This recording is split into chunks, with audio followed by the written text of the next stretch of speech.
KX Sports with Joey Lamar. You know, I really have to give the schedule makers credit to start the winter sports season. Tonight, we had another top matchup. This time in high school wrestling, it was Century and Minot, the two top teams in the standings.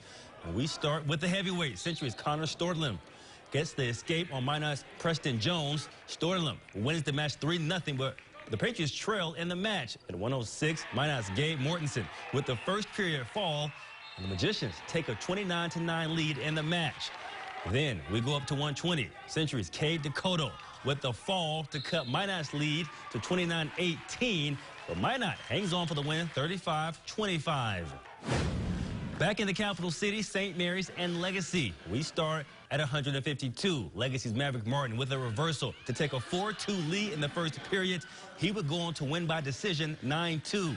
At 170, St. Mary's Matthew Shear with the reversal, and then the near fall for a 5-point swing. Shear wins 8-3. Now at 182, Legacy's Ethan Mitchell trying to get the shoulders down before time expires, but he cannot. He'll settle for a near fall and a victory. Legacy edges out to a win, 33-30.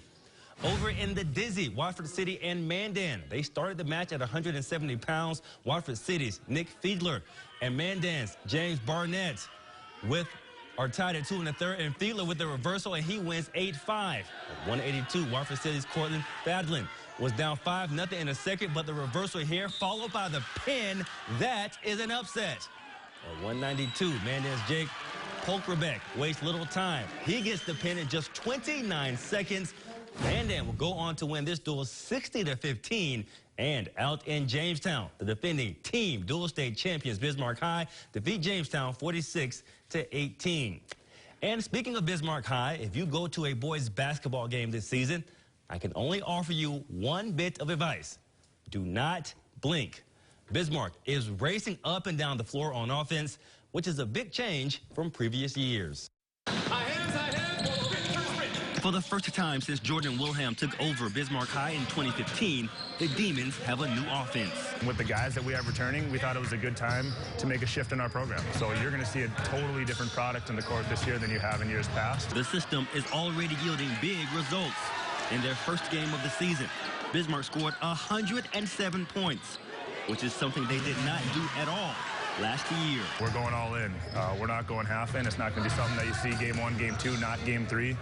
We're all in this new system. Coach Wilhelm said he got the idea from a teammate at the University of Mary. His dad runs it out in Central California, and he would always tell me about the system that they ran, and I finally just dove in and made some calls and did some studying. The new scheme comes with lofty expectations. To lead the league in free throws attempted. We want to be aggressive attacking the basket. We want to lead the league in three-pointers attempted. The offense was also a big adjustment for seniors like Cade Rolfs, who have spent the last 3 years in a different system. We've only been learning this for, 2-3 months now, so it's going to be interesting, especially come around first couple games this season. But, I mean, when we come towards March, hopefully we'll have it down. But it is not just the offense. There is also a new defensive strategy. Defensively, we're going to press, and we're going to get after teams, and we're going to try and force teams to make turnovers. Bismarck faces Jamestown tomorrow at 7:45.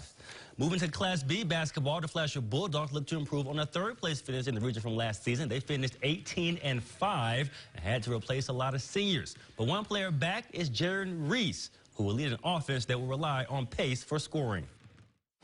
You know, we did lose quite a bit of scoring from last year. A lot of guys that were in the rotation. So we're going to look to push the tempo, try and get easy buckets when we can. I feel like a lot of guys are going to step up into new roles this year, and they're going to step up when they have to. So I feel like we could be a gritty team, a competitive team.